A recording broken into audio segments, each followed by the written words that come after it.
Hey everyone, Richard Metal Fan here, bringing you guys a brand new discography review. Haven't done one of these in quite a minute, and I just decided to review one of my all-time favorite bands, and leading up to their new album, which comes out next month, and we're going to be looking into their debut EP. I'm not counting like either like compilations, demos, or any of that, all that hoo-ha, whatever you want to say. But anyway, see below the title. Today we're going to be looking into End the Forest Stream Eternally by Behemoth, their debut EP, which was released in August of 1995 through Entropy Records.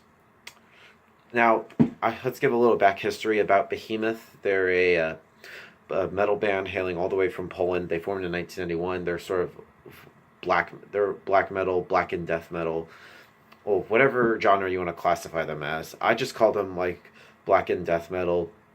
But with their earlier stuff, like especially on this EP and the Forest Stream Eternally, it's just straight up black metal sounding. It's just evil. It's dark.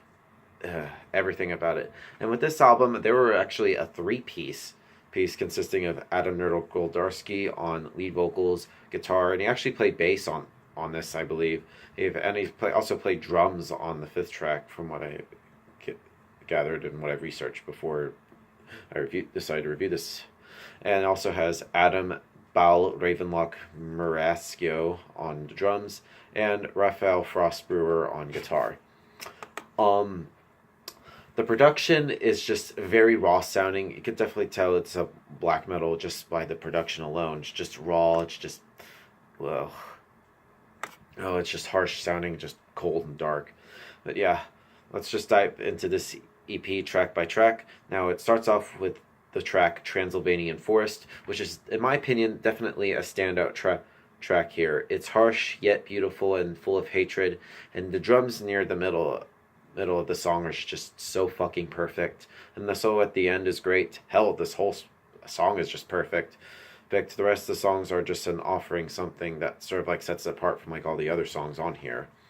Then we go into Moonspell Rights, which this track showcases 6 minutes of just brilliant riffs and extremely well-written guitar solo, which sort of like changes the pace quite often, adding sort of like untold amounts of atmosphere, but also a hefty bit of like complexity. It's the style of music which is sort of known for its repetitiveness and stubborn unwillingness to sort of evolve in there. But overall, it's a pretty good track. Then we go into Sven Teveth, Storming Near the Baltic, which ironically would be the title of their debut EP, a debut full length, which we'll talk about later on in the next video. But yeah, the song itself is, in my opinion, the most aggressive on here, and it features a great guitar solo in there.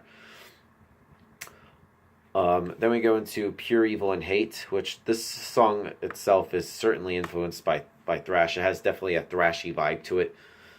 And also has a slightly kind of has a little bit of punk, but with like very upbeat beat riffing and an outstanding bass, which is actually put right in the forefront to a brief shredding guitar solo. And the music pays a lot of homage to the style of like, I guess the inventors of black metal, Bathory, but also adds sort of like a distinct second wave of like Norwegian touch to sort of keep things original, which I definitely think is good.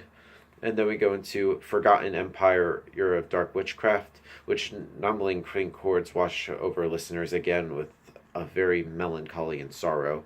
And the song builds to its stunning finish, and Behemoth decides to gratefully finish this original EP off with a sinister whisper. It's sort of like a nod to like the most seductive rituals and the blasphemies of like Eastern European, the black metal scene, card in its mystique around in a jaw-dropping grand. Now, of course, this version of And the Forest Stream Eternally, which I have, so you can also see it, is also signed by the current lineup from when I saw them a couple months ago in Charlotte. It actually has 3 bonus tracks taken from another EP or one that came out before that, which is or after, called Bewitching the Pomerania, which we'll talk about those 3 tracks, which would be, with the first one being With Spell of Inferno Manifesto, which begins with an excellent drum roll, Curtis Soul, which actually I believe has from their drummer on this at the time, or their current drummer now Inferno, now has the best howls Nurgle has have ever uttered, and a guitar riff of just pure heresy. It's just so wicked, and you can't help but grin. And it just conjures up some more and more demonic melodies.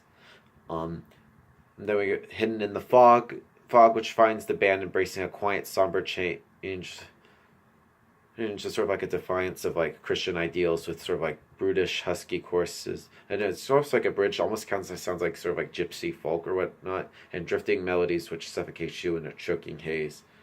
And then it actually has a re-recording of Sventetta Storming into the Baltic, which came out in '97. Oh wait, I think Bewitching the Promulgated came out a few years after that. My bad.